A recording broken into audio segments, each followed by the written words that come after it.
podcast Les Airs du Nord. Récit d'un voyage jusqu'en Finlande, avec un accordéon sur le ventre, un sac à dos sur le dos et un enregistreur dans la main. À la recherche de musique et d'histoires de musiciens et musiciennes traditionnels des pays du nord de l'Europe.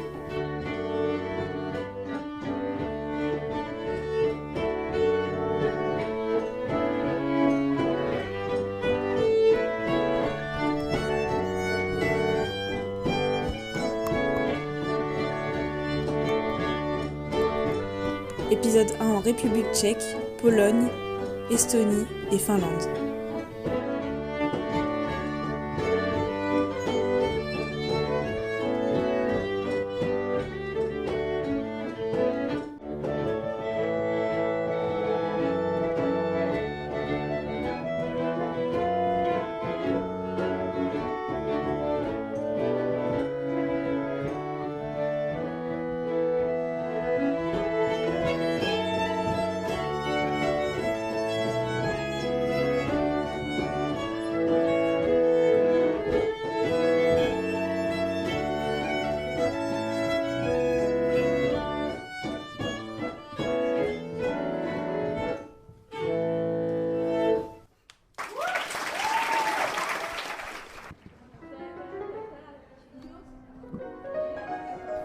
Quand on est français, en général, on doit passer par Paris. Je prends mon TGV Gare de l'Est et je regarde à peine les immeubles haussmanniens qui défilent derrière les vitres du TGV.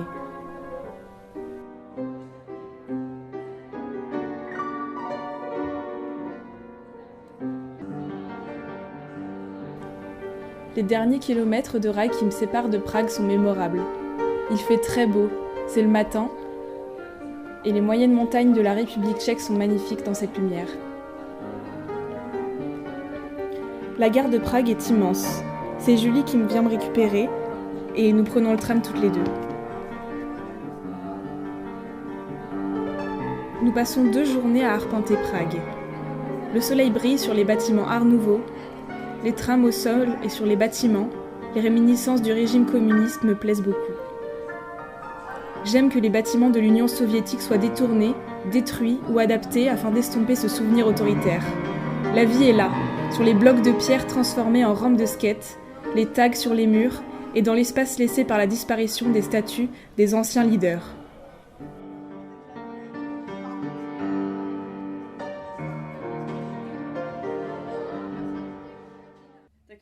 Julie et ses parents habitent dans un petit appartement dans la banlieue de Prague. J'adore l'ambiance chez eux. Julie, je la connais plutôt bien. Elle habitait chez moi pendant 1 an, quand j'étais en première et elle en seconde. Elle voulait apprendre le français et elle est venue habiter dans ma famille. Takhle, pak takhle, pak zase takhle a pak takhle. Cože? Jo. Takže tady máš 1 a 3, takže nejdřív jdeš takhle. Alors que j'ai côtoyé Julie pendant 1 année, j'avais ressenti cette réserve, cette froideur, à tout ce qui s'approche des régimes communistes, à la Russie, au drapeau rouge et à la critique du système capitaliste. Pour elle et toute sa famille, la dictature et le souvenir de l'URSS est vivace. Dans la ville de Prague aussi, on fait écrouler des bâtiments construits par le régime. Alors que je racontais les balles que nous vivons en France, j'ai ressenti cette gêne d'un passé duquel on tente de s'éloigner. En plus de trouver la musique traditionnelle tchèque ringarde, vieillotte, misogyne, elle est surtout liée à la dictature. Alors que la République tchèque était sous le joug de la Russie, les bals populaires, de campagne et la tradition musicale étaient promus dans le but de rendre les populations plus patriotiques, attachées à leur tradition et tournant le dos au monde moderne de l'Ouest. Alors, pour s'éloigner de l'URSS, on a pris des guitares et on a fait du rock. C'est ce que me disent Julie et son père, qui jouent tous les deux de la guitare et qui au tout début ne voulaient pas trop jouer du folk avec moi.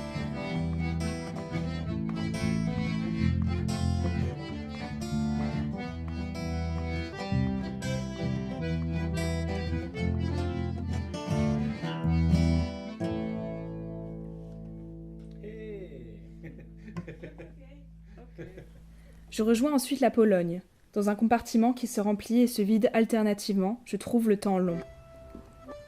À Varsovie, je ne connais personne et je n'ai rien de précis à faire. Dans le dortoir, ça parle russe et ukrainien. Je ne fais pas partie de ce monde, et ma présence comme touriste, voyageuse de l'Ouest, n'est pas habituelle ni souhaitée. Poutine n'est pas quelqu'un que je voulais interviewer, et pourtant sa violence, sa haine et ses aspirations de conquête sont partout. Ambiance générale à Varsovie, la vie n'est pas supposée être joyeuse. Le travail est pénible, l'espace public n'est pas un endroit où l'on a plaisir à être. Deuxième arrêt difficile alors. Solitude réelle, impression d'insécurité, pas de musique. Je ne comprends pas la ville. Les boulevards ont une autre échelle. Les intonations, les voix, les façons de faire me sont inconnues. La question de la dictature et de l'URSS sont toujours plus présentes. Alors je quitte la Pologne et je fuis cette détresse et les traumatismes que renferment les sols de Varsovie.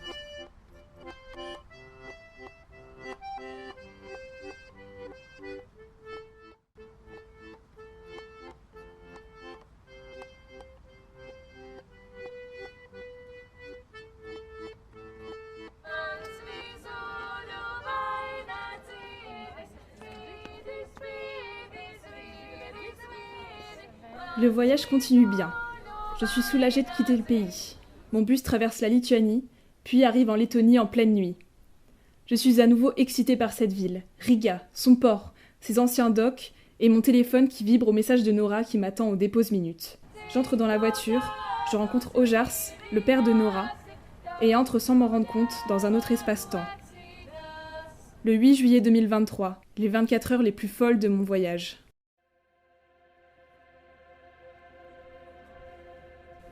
J'arrive en plein milieu d'une période de fête nationale où toutes les chorales du pays revêtissent les tenues traditionnelles de leur région d'origine et se retrouvent pour chanter dans la capitale.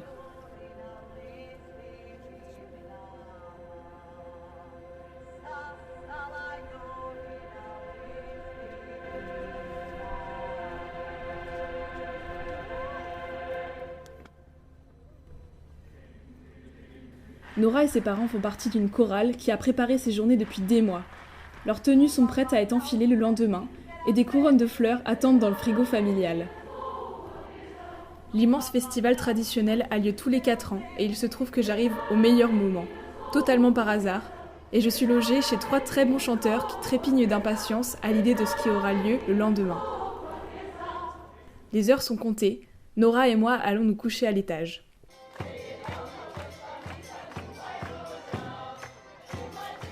Je passe la journée du lendemain dans le centre-ville de Riga, où se produisent des classes d'enfants et des groupes de musique traditionnelle de tout niveau dans les 2 grands parcs du centre-ville.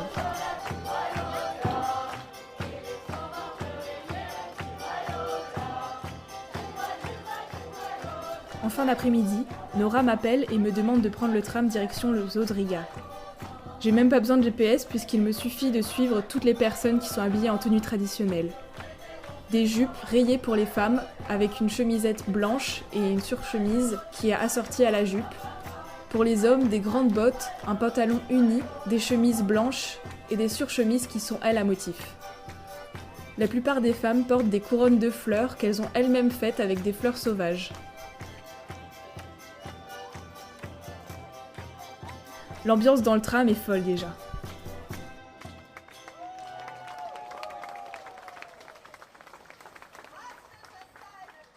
Une fois descendus du tram bondé à l'arrêt du zoo, nous traversons une immense forêt de résineux.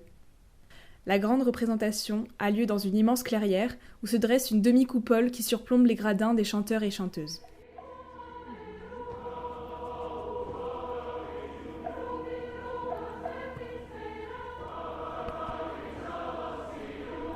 En face, sur une pente douce, sont alignés des centaines de bancs pour les spectateurs.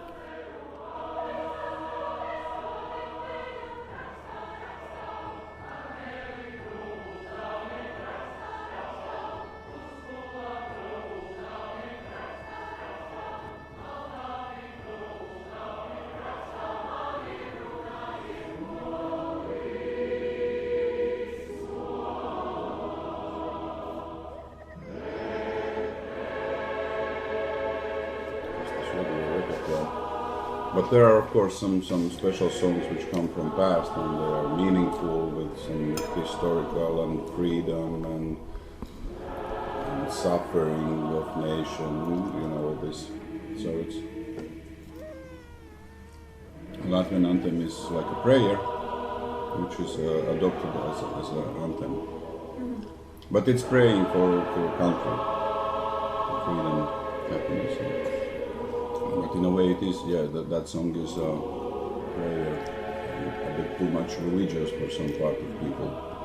I would also like more pagan song as an anthem for us, but pagan things in national, in those traditional songs, I mean the texts, there's the sun and thunder and Mother Earth and those things. Tradition to show the world that we are a nation and we want to stay free and independent. It has something to do with that. Because those things have actually, those songs have born like that in previous times when there was no freedom.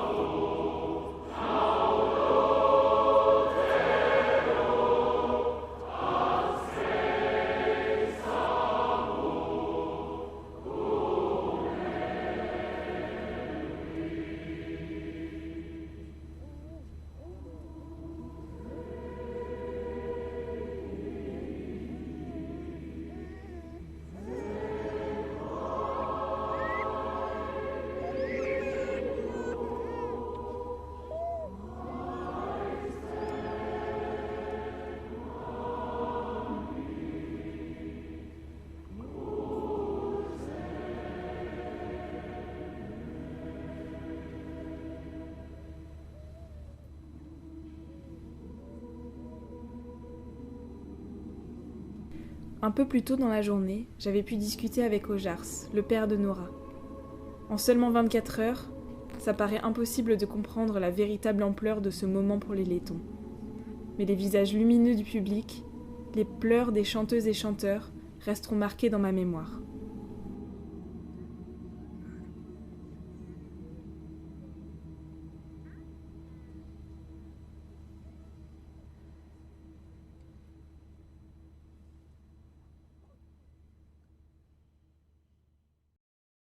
Après le départ de la plupart du public, je commence à sillonner les gradins à la recherche de ma famille d'accueil.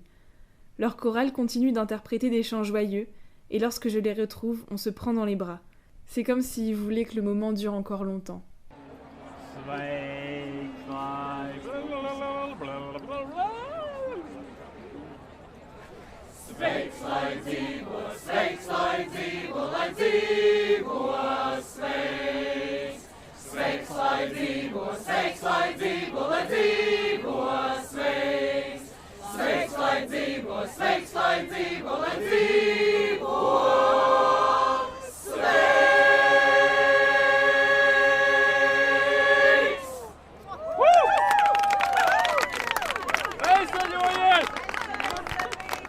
Nous quittons la clairière avec une foule d'autres chorales.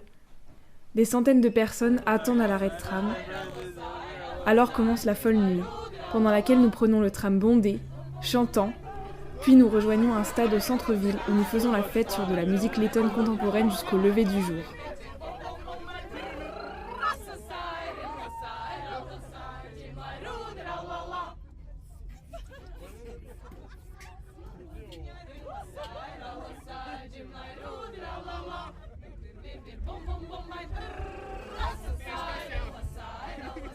Nous prenons un taxi à 4h du matin, qui nous ramène chez Nora. J'avais l'impression de planer sur toute cette joie qui circulait encore dans Riga. Arrivé chez eux, j'ai quelques dizaines de minutes pour embrasser Nora, Ojars et Antra, préparer mes quelques affaires, puis je me dépêche d'aller prendre mon bus en direction de Tallinn.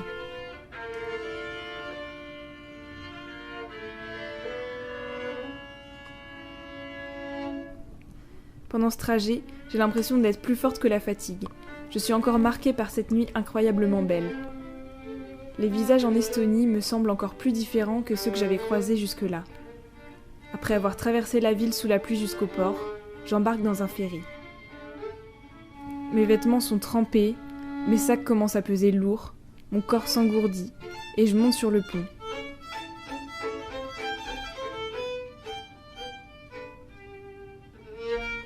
Il fait très beau à nouveau. J'ai le visage baigné par le gentil soleil du nord. Les vagues semblent toutes dorées autour du bateau.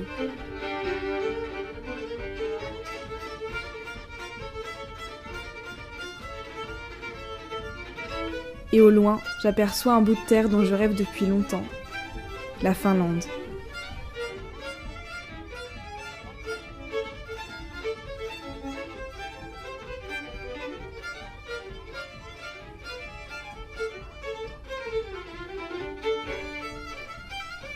Je retrouve une autre amie au port d'Helsinki.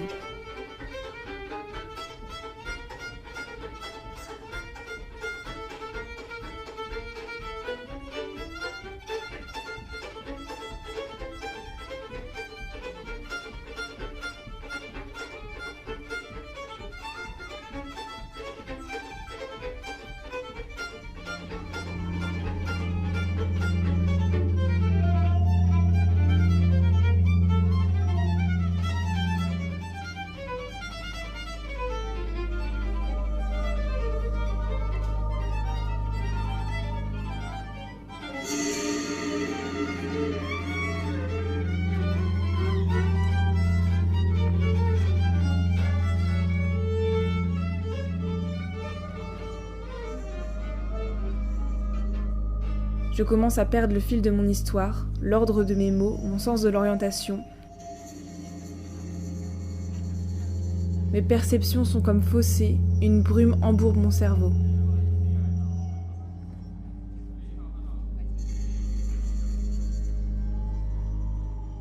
La houle de la fatigue du voyage se lève en différé, mais d'une force que je ne lui avais jamais connue.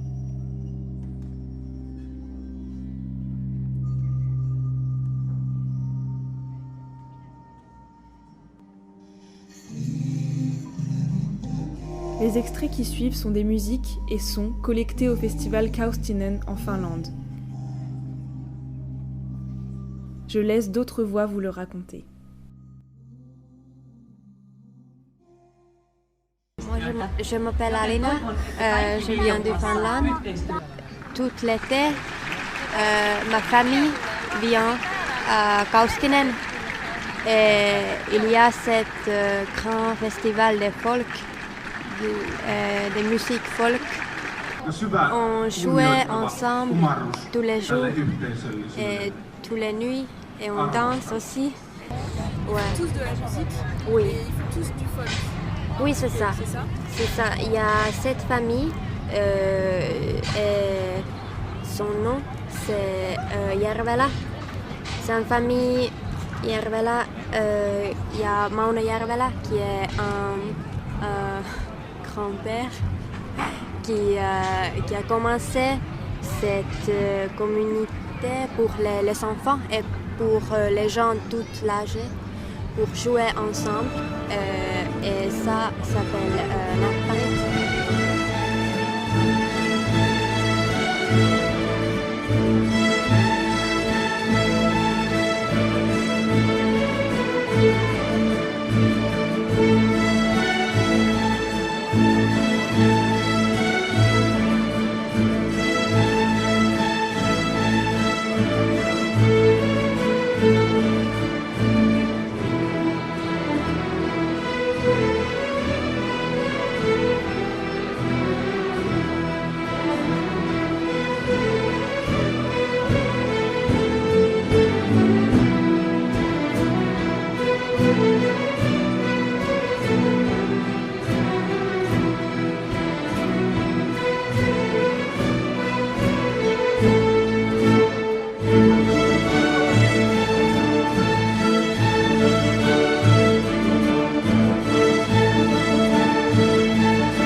Yes, my name is Pilvi Järvelä and at the moment I'm living with my family in Kaustinen, Finland.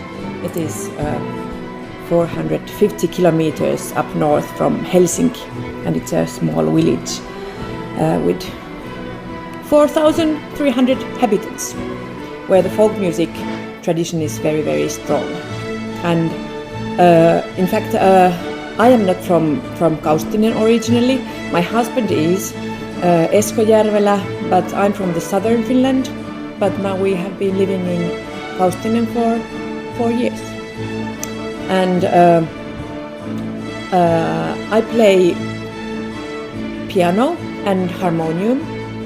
And at the moment I'm working in Folk Music Institute, and there is this Näppäri. Yes, yes. I would need to tell you more about Näppäri maybe later on, but there is this children's folk music education system called Näppäri, and I'm working in that one. Well, it depends on the kids, but of course, yes, you can join whenever you want to. Yes, when you can hold an instrument and that's how when you get in. And here in Kaustinen, this harmonium and double bass is very strongly connected to the fiddle playing.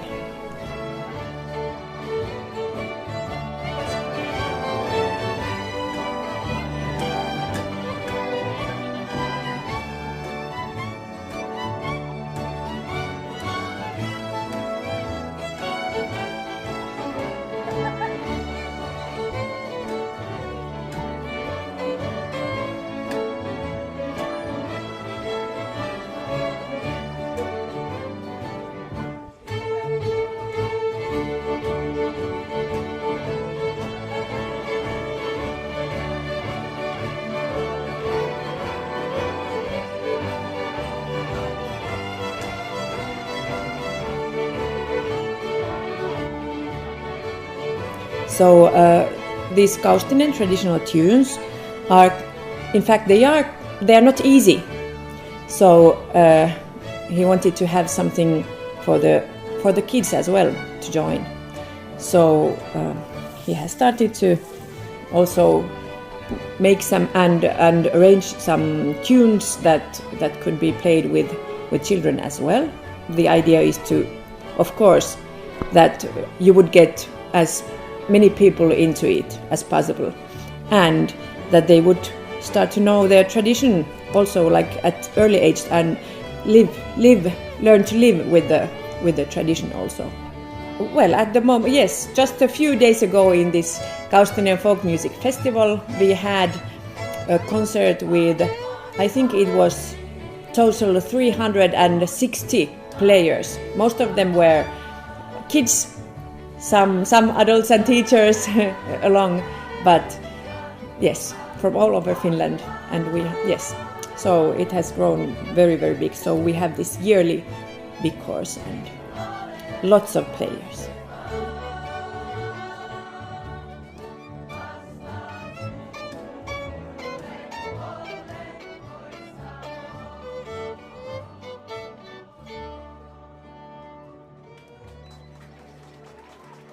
Après plusieurs jours à me promener dans le festival et à me reposer, je me sens mieux. J'ai tout d'abord été très discrète dans la maison où j'étais accueillie, une immense maison de bois, au triple vitrage, avec une salle de bain comprenant un sauna et 2 douches, une salle TV, un grand séjour, un jardin qui donne sur la rivière et dans lequel nous nous baignons tous les jours. J'ai appris à connaître Pilvi et sa famille, très occupés par le festival eux aussi et répétant tous les jours leurs instruments de musique dans le séjour. Malgré les immenses maisons, qui n'avaient rien à voir avec toutes celles que j'avais connues auparavant, c'est quand même la lumière de minuit qui m'a le plus surprise. L'été, la nuit ne tombe jamais à Kaustinen. À 23h, le temps se fige dans une couleur rosée, les nuages passent au-dessus de l'immense parquet chapiteau, sans ne jamais s'assombrir.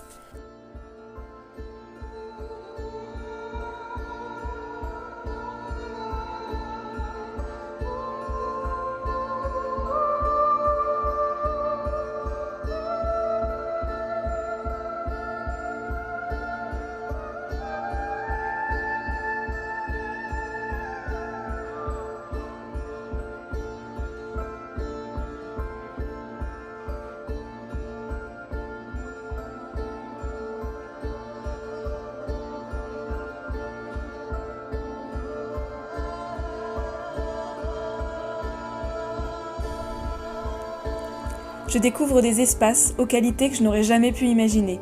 Une salle de concert au sommet d'un rocher en bois clair du sol au plafond, dans lequel la musique et la suspension du temps s'unissent pour faire entrer les spectateurs dans une sorte de transe.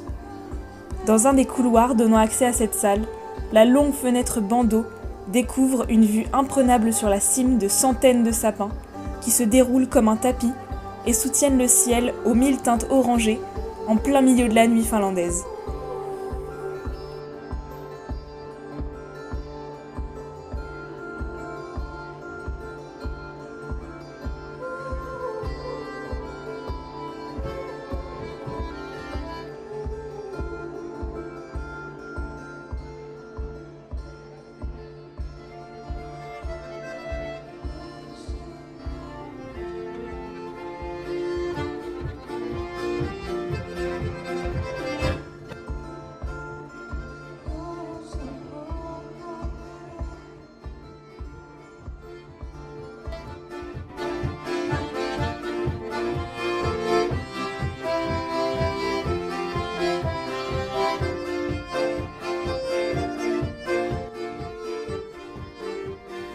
Les polskas par dizaines, les balades dans la nature chantantes de la Finlande estivale et le son unique des harmoniums deviennent mon quotidien pour une semaine.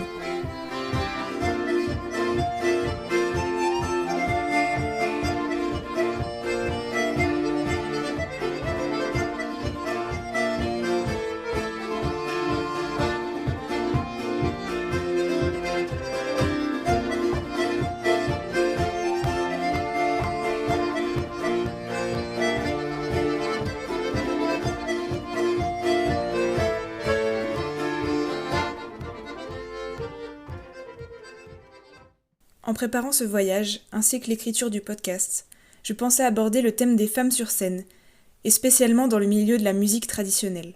Les concerts et les bals, auxquels j'assiste pendant le festival, m'ont prouvé que ce sujet était inadéquat avec le contexte en Finlande. J'ai donc décidé de me pencher sur la question de la transmission de cette musique.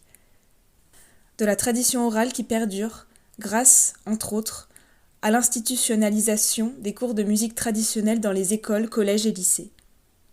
Oui, dans le lycée de Kaustinen, on jouait beaucoup. Il y a les groupes de musique folk et aussi il y a cet orchestre. Et on peut prendre les cours de violon, par exemple, au lycée. C'est juste dans les festivals que j'aime bien jouer du violon. Et c'est très motivé pour les enfants aussi, je pense. Parce que juste l'atmosphère, c'est incroyable. Et par exemple, quand on jouait dans Näppärit. Alors, le violon du Kaustinen est inscrit sur la liste du patrimoine culturel immatériel de l'UNESCO. Et c'est très important pour nous, pour les Finlandais. En fait, moi, j'ai commencé à jouer du violon quand j'ai 5 ans. Et dans mon choix, je choisis les instruments. Je choisis violon. Mais ma mère, elle était tu besoin de choisir quelques instruments.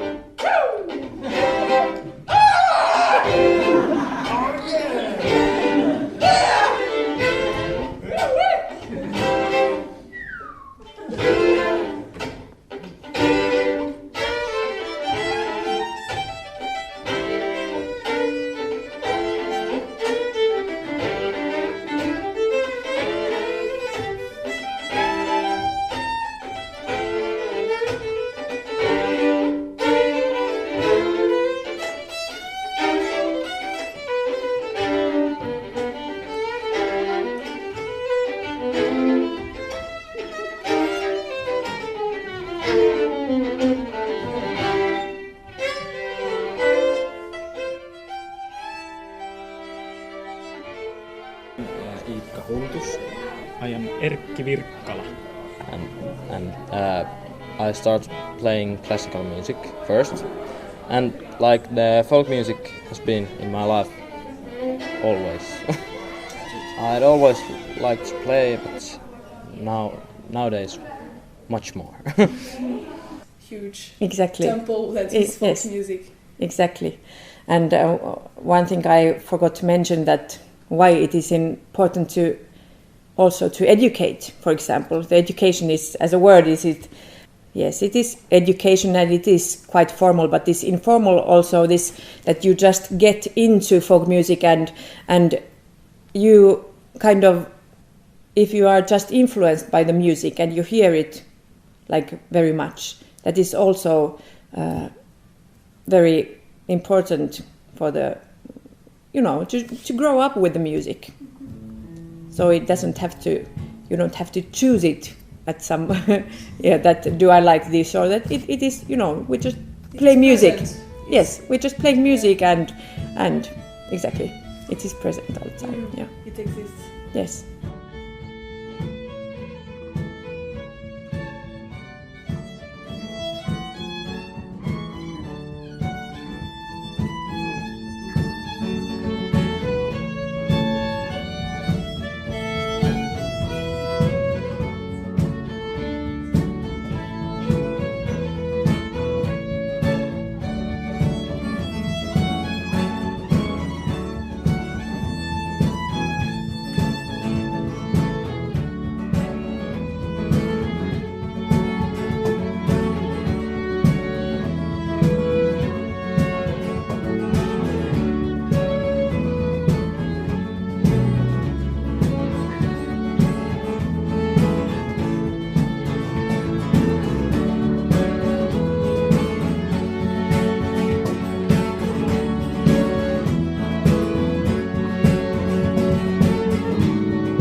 What is your band? What are you playing?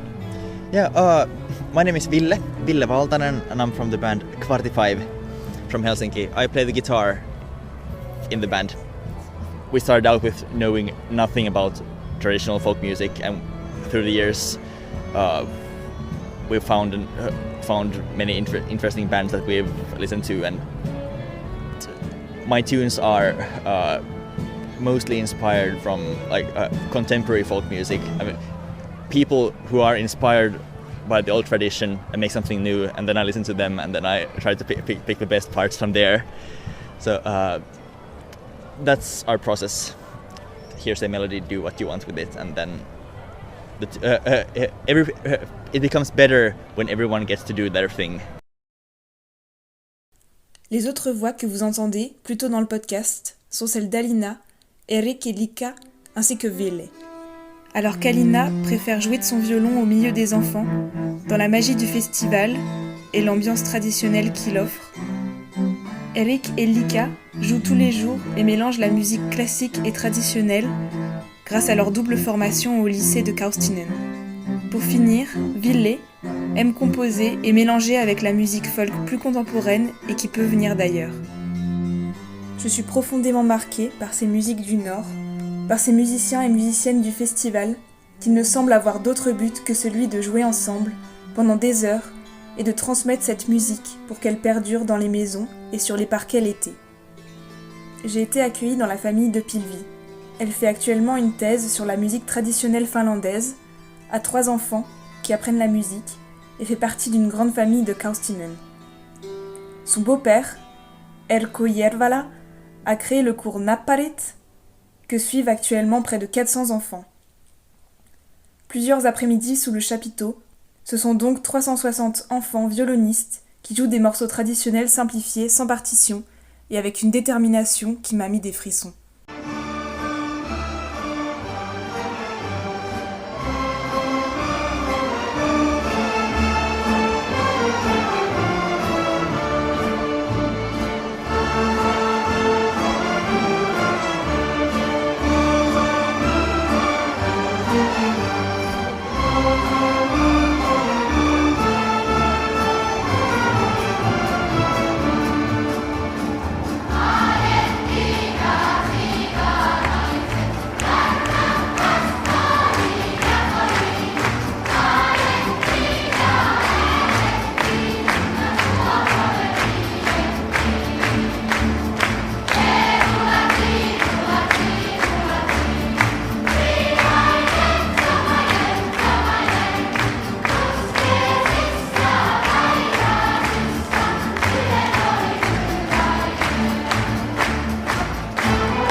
Après 6 jours où j'ai adoré observer les maisons rouges, le ciel rose et les parquets remplis de danseurs de polska, nous rentrons à Helsinki avec Alina et sa famille.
Helsinki est une ville traversée par un tramway vert forêt.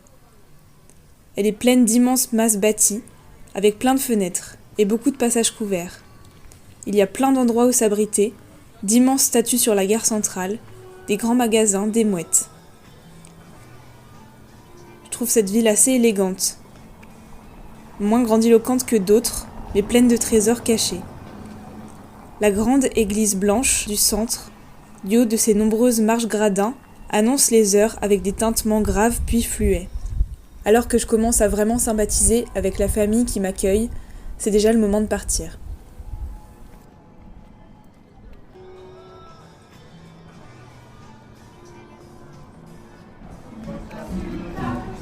C'était le premier épisode du podcast Les Airs du Nord.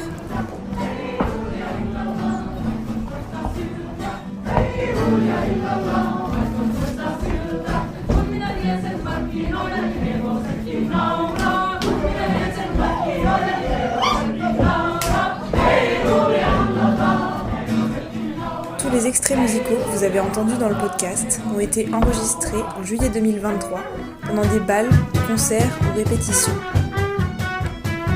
Je m'appelle Gaïa Douve et je vous remercie de votre écoute.